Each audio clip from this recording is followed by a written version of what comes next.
Over to you, Nikki and Charlotte. Hi, everyone. Thank you for joining, and thanks, Isabel. That was super interesting. Nikki and I are going to talk to you today about the evolution of influencer marketing, so how it's evolved from large-scale celebrity endorsements to actually a marketing lever that can drive full funnel success across upper, mid, and lower funnel objectives. And then we're going to look at what we can expect next to keep evolving.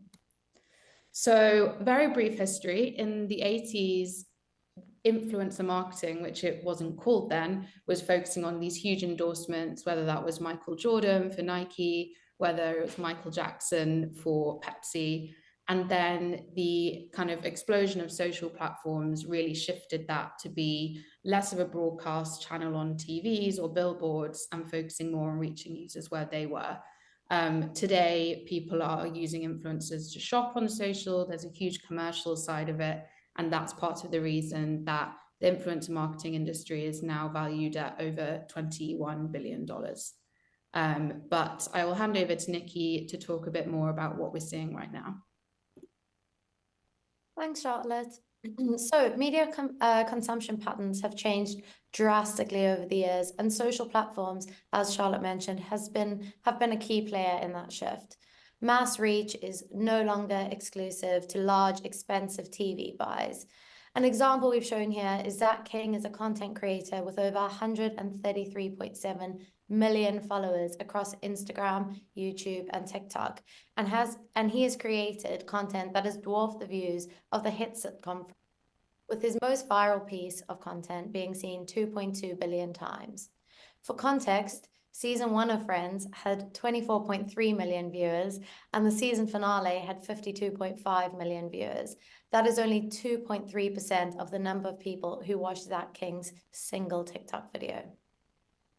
Scott Cook from eBay and P&G said, "A brand is no longer what we tell consumers it is, it's what they tell each other it is." And with the volume of content being produced and watched across platforms, consumer voices and reviews are louder now than they've ever been. Investment in creators is growing at a faster rate than investment in social advertising, with 67% of marketeers planning to increase their spend on creators this year, and that number remaining the same for the next 12 months. This means we will continue to see growth in the space that is estimated to be worth $22.2 billion by 2025, more than double what it was in 2020. 50 million creators across the world earn their primary income from being an influencer, which is a pretty huge number and almost as many people as those who watched the finale of Friends. But hold on, because that is 1% of the world's 5 billion social media users. That's 1 in every 100 social users, and that's 5.4 times more than the number of doctors in the world, and 1.6% of the global employed population. And that is no surprise, with 2 trillion minutes spent with creator content on Meta in 2022 alone. I'm going to hand back over to Charlotte for the boom of creator commerce and what we expect to see next. So as we mentioned at the beginning, there's a massive increase in creator commerce. So people being able to shop directly from creator content, whether that's promoted or organic content they're posting. And allowing for that seamless shopping experience from content that people are actively seeking out and that they trust and seems authentic means that brands can see significantly higher sales. So there are actually fewer returns on products that somebody's bought through an influencer recommendation. There's a 4.5 times sales lift when adding influencer marketing, and actually 16 of all e-com sales in the US are coming from affiliate links. So where are we going? We've identified 6 trends that we think are going to dominate the influencer marketing industry in 2024. So the first one is a more diverse use of objectives for influencer marketing. We've started to see this shift already, but marketers are still significantly valuing brand awareness over lower funnel objectives. At the moment, it's seen as 3 times more important. But actually, influencer marketing can drive conversion, it can drive loyalty, And we think we're going to see much higher levels of full funnel activation from brands who really understand how it is not just broadcast, but actually a real sales lever, as we just saw. The second trend is that we think we're going to see more empowered influencers. So with the massive increase in scale and the investment that you just saw, influencers are more empowered with their interactions with brands.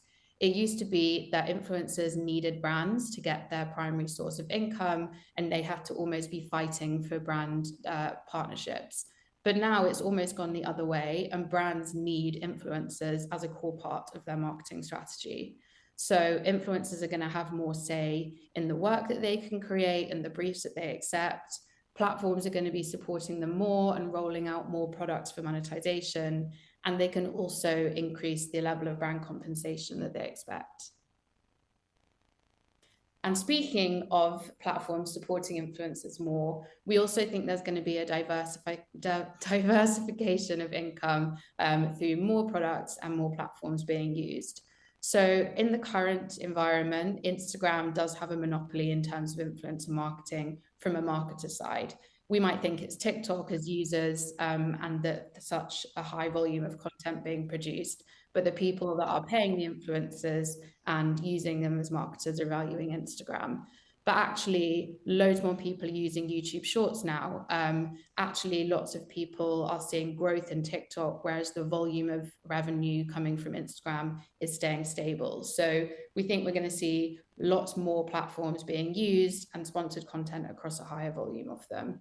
And actually, just in the last year and a half, platforms have released over 11 different ways for creators to make more money on their platforms, test their content, and increase their reach. So there's a real fight for getting the highest share of creators across the different platforms. And who knows, maybe even a new one's going to come out.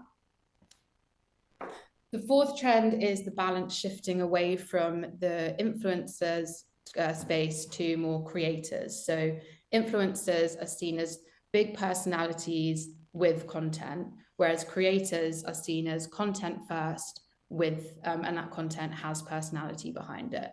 So actually over half of surveyed influencers currently define themselves as content creators, whereas only a third define themselves as an influencer or a lifestyle influencer. And actually brands are also more likely to start working more with nano and micro influencers. So 39% of surveyed businesses said they plan to use nano influencers, whereas only 12% said they'd be using mega or celebrity influencers. The fifth trend focuses on measurement, which is arguably one of the most important. So with such an increase in investment in influencer marketing, we're likely to see that brands demand higher visibility over how it's actually driving return. At the moment, there's kind of a fragmented approach. The KPIs aren't necessarily clear and they can be different across all agencies or brands. But we think that we're going to shift to a more unified and actionable measurement strategy. So not looking at one size fits all, focusing on value over focusing on value over simply reach or engagement, which we think really you can sum up in saying that it's resonance over reach. So how are you actually resonating with users and getting to those communities rather than just reaching as many people?